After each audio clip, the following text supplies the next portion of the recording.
The more research one does on Half-Life 2's development, the more one will realize that a lot of content was eventually cut from the final release. However, Valve's philosophy on this is interesting. If Valve seems to be cut happy, it's only because they know that cutting one thing leaves more time for another thing to be worked on. If both things were never fully implemented or realized, the result would be two half-finished elements instead of one that is fully realized and polished. Therefore, it doesn't really matter what gets cut, because something else will certainly be made great because of it. When creating a fictional world, in order for it to be believable to those visiting it, it's important for many things to have a sense or logic, or at least a consistency. A good example of this is the Combine's technology. All of their technology has a consistent style. Their structures are not symmetrical, and while they do contain patterns, they are not pleasant ones. Many of their structures also consist of many large boxy parts, which are put together in a way that gives everything a mass-produced, prefabricated appearance that could not be achieved without massive factories and near limitless resources.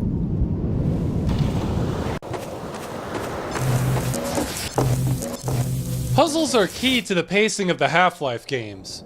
Puzzles force players to take their time to digest past events, prepare for future action sequences, and take in detailed environments around them. Without these puzzles, the game would become a non-stop action fest that would become quite tiresome for the player after a while.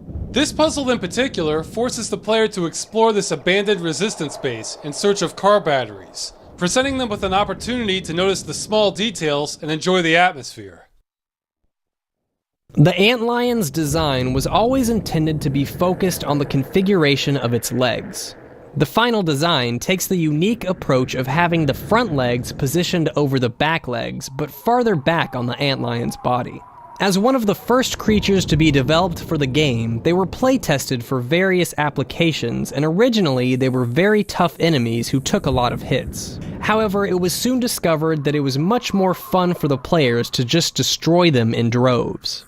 As a consequence of this, Antlions are now enemies who are a threat in numbers, and they attack in hordes.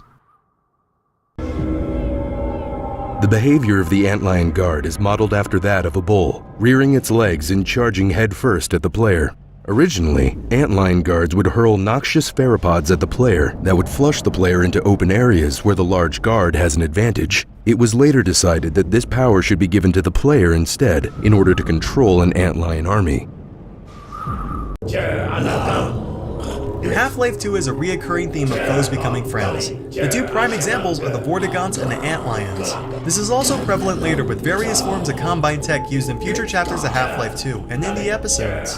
This works well because the player has first-hand experience with the strengths and weaknesses of these enemies before they become tools and allies for the player to use. In the first Half-Life game and its expansions, a tutorial level was included to train the player, teaching basic controls as well as familiarizing the player with various mechanics that would be used throughout the game. While developing Half-Life 2, Valve decided that this was no longer needed, and it would be preferable to instead train the player during the game's main campaign via on-screen prompts and in-game NPCs. This bug bait training sequence with the Vortigaunt instructor is a prime example of the new system. This scene, along with the scrapyard sequence where you play fetch with dog, effectively convey the game's rules and mechanics to the player without breaking immersion. When designing the Combine's uniform, designer Ted Bachman considered many options, then ultimately chose an unconventional look for their protective materials. It's typical for video game developers to dress their soldiers in metallic armor. However, this didn't seem appropriate for the high-tech Combine. He also decided against giving them shoulder pads, as it was a popular trend at the time that didn't really make much sense to him. Instead of following the trends of the time, he opted for a plausible design that would age well.